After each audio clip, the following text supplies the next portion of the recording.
dig it up and count eggshells and kind of inventory just to see how well it did.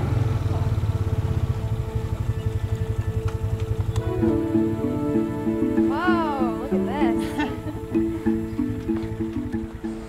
So how can you tell that there was a nest there? Well, this nest was actually marked back in about mid-June, and these nests take about 2 months to hatch. So this nest just hatched 3 days ago. When we come out in the morning, we can see the hatchling tracks that have made their way out from in front of the stake. So that's how we know that they've hatched. So what do these eggs look like? We're actually going to dig down there and find out. All right, let's do it. All right. All right, we're going to get started. Drew, would you mind taking some notes for me? I'd love to. All right, let's get down here. Our stakes are placed directly behind the eggs, so all I need to do is clear all the sand out from here, and they should be about 1.5 feet beneath the surface. So I'm just going to get started.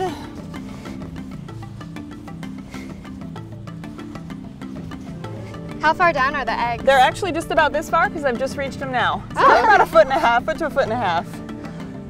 And we're in luck. Oh my god. Is he alive? There is a live hatchling still in here. Yep. Wow. He's so tiny. So their first instinct is to kind of not move. So what type of turtle is that? This is a loggerhead turtle. How can you tell? They all look a little bit different. Loggerheads have this brownish color to them, whereas a green turtle looks more gray or black, and a leatherback is solid black with white spots. Thank you very much. We'll put him in here until we're done digging up our nest. Where will he be going then? He's actually going to go back up to the LMC Rehab Hospital. They take care of turtles that are a little bit weak, maybe a little bit dehydrated that were left in the nest. Okay. All right. So I'm going to try and start pulling some of the contents out here, and there's a chance we may find more.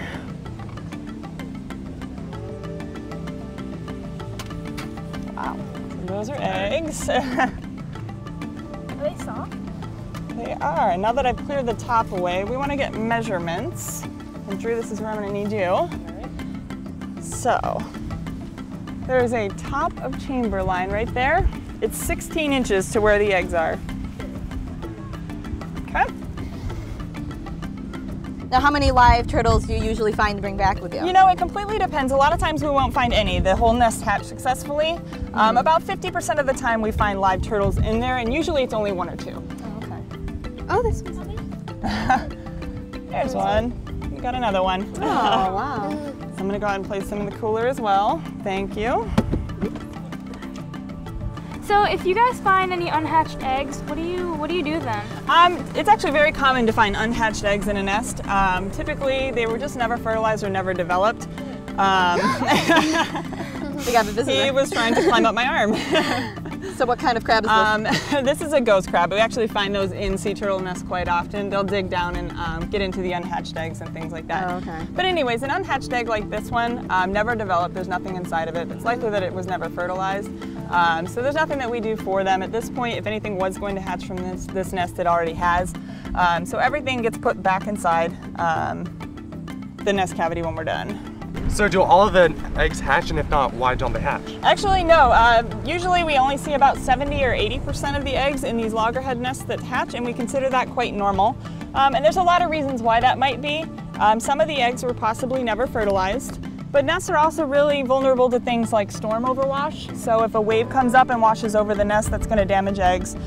Temperature as well. If it's a shallow nest and it's very hot, that can damage eggs as well. So there's a lot of reasons that eggs might not hatch. So how far down do you have to dig before you know you're at the end? I dig down until I reach solid sand again, and I don't feel any more eggshells. So that's probably the last of it, right about there. How does temperature affect the development of the eggs? That's actually a really good question. Temperature is pivotal in determining whether these hatchlings develop into males or females. And yeah, the warmer the temperature, the more females that are produced in a nest, the cooler the temperature, the more males. So when you're dealing with a very hot South Florida beach like this one, you're likely getting a lot of females. But if you get up north into the Carolinas and things like that, where the temperatures are a little cooler, they're likely producing more males. Why is that? It's actually something that's seen in reptiles. Alligators, crocodiles are the same way, but it's opposite. So warmer temperatures produce males and cooler temperatures produce females. All right, I've reached the bottom here, so now I need to get another measurement. So, all the way to the bottom is 22 inches. I'm gonna have you write down. Yep, exactly. So this was a fairly successful find then? It was actually. That's a very common depth for these nests, about 22 inches to the bottom. So now we have to sort through all of these eggs into hatched and unhatched. Okay, let's do it.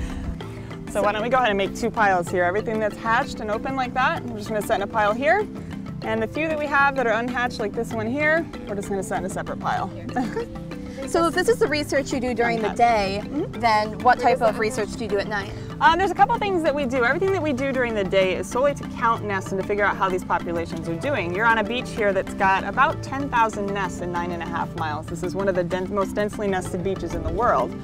But we do also have some work that we do at night. We have a project that we've been doing for about 10 years now to study leatherback sea turtles. These are the rarest of the turtles that nest on our beaches.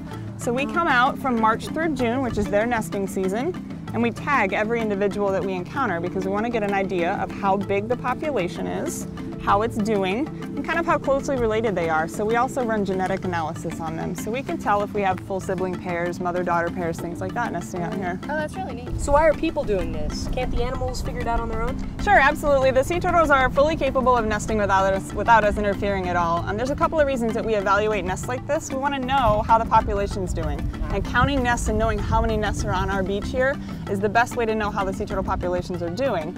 But digging up nests and finding out how they hatched, that lets us know how things like sand temperature or different sand types are affecting how well the turtles can hatch.